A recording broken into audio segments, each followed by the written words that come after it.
Hello, my name is Nechelle Dismer. I'm an Elan healing facilitator and an advanced neurology expert.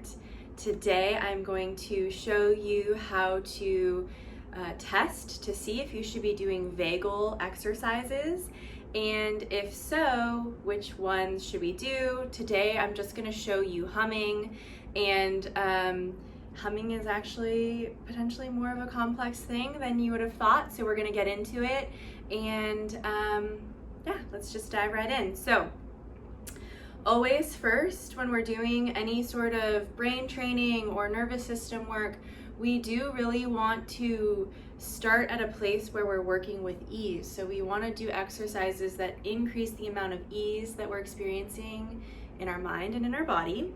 So the best way to test for this is to pick a range of motion exercise.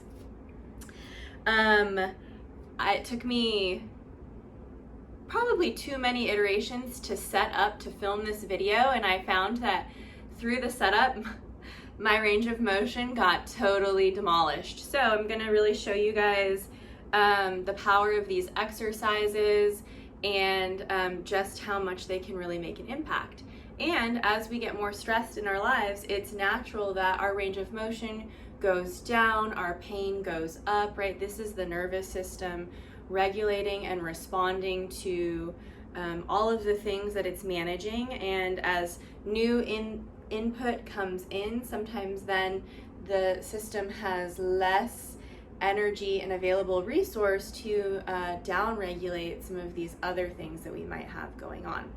So this exercise, the exercises in the brain training videos, are really intended to support you to remove threat from your threat bucket. And if you don't know what that means, go ahead and go back to my YouTube page and look for a video called The Threat Bucket. If you're watching this as soon as I've filmed it, that video is not there yet, but if this is down the road, that video is on my list of videos to create, so you should be able to find some resources there to give you a little bit more context for what we're doing and why we're doing it. Okay, so pick your range of motion. The one that I'm gonna do today, because it's very restricted right now, is a torso rotation. So the way that you do this is you're gonna put your hands out in a prayer. We're looking for passive range of motion, so we're not gonna force the body to move any farther than it is able to without us being relaxed, okay? So if I rotate this way, wow, I'm like so in front of my body right now. You wanna look and see what you're pointing to.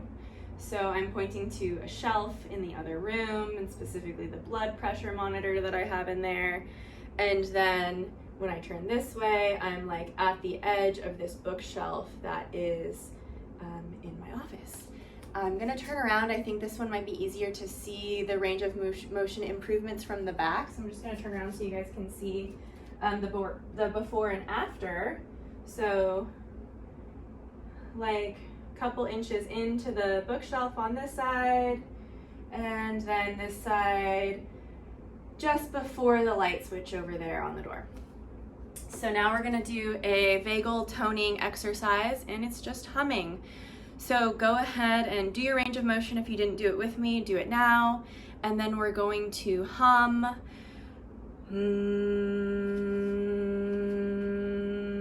So there's a couple of things with the humming. Okay, my phone ran out of storage, so we're back now. You want to break the humming into 4 quadrants of your neck. So take your pointer and your middle finger. We're gonna start up here, and then we're gonna progressively go down, and then down, and then down until you're right above your collarbone. You obviously wanna be kind of tender because your neck is a tender place, your thyroid's in there, your vocal cords are in there. We don't wanna harm anything, but we do wanna feel what's going on inside of your throat. You might find that while yes, you're able to hum, you might not feel the vibration on both sides of your throat, or like the same amounts on, say, the top of the throat or the bottom of the throat. So what we're gonna do as we do this next round of humming is we're going to feel through the throat, and if you find a place where you're not feeling the vibration of the hum on your fingers, or you're feeling one side stronger than the other side, you want to just do this kind of like tapping or pressing or moving your neck. You kind of just need to be intuitive about this to see what you need to do to get that part of your throat to come online. Okay, so we're gonna hum here.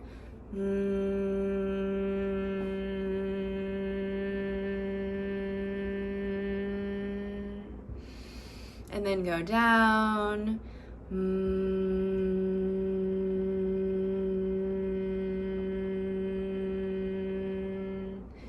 And then go down again.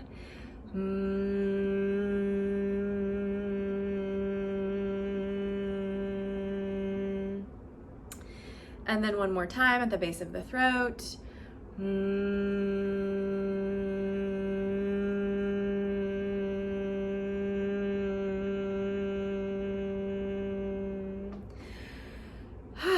Okay.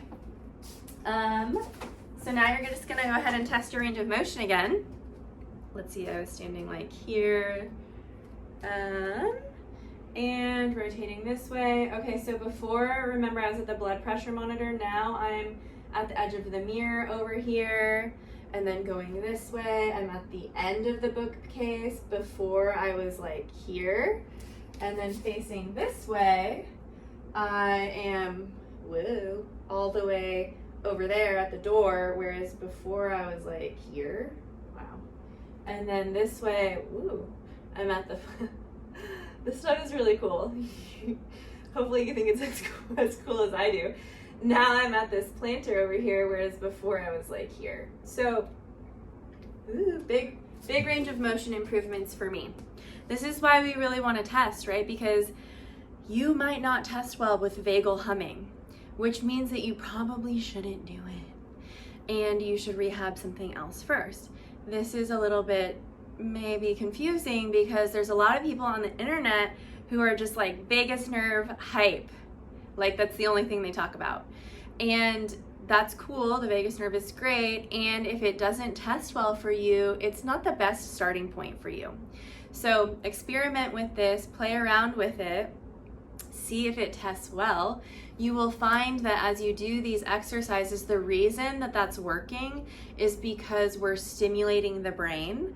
And as the brain is stimulated and activated, that's a well-functioning brain. A well-functioning brain leads to a well-functioning body and the communication between the brain and the body, right? These are all really important pieces. If we don't have a well-functioning brain and body, then what happens is the nervous system registers that as a threat.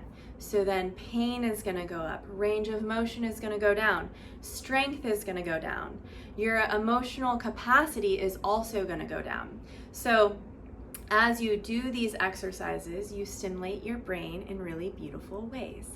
And then you get a better functioning body and mind. So the more that you do these, the more that they work. The nervous system works much better. I don't know if works much better is the right phrasing. Responds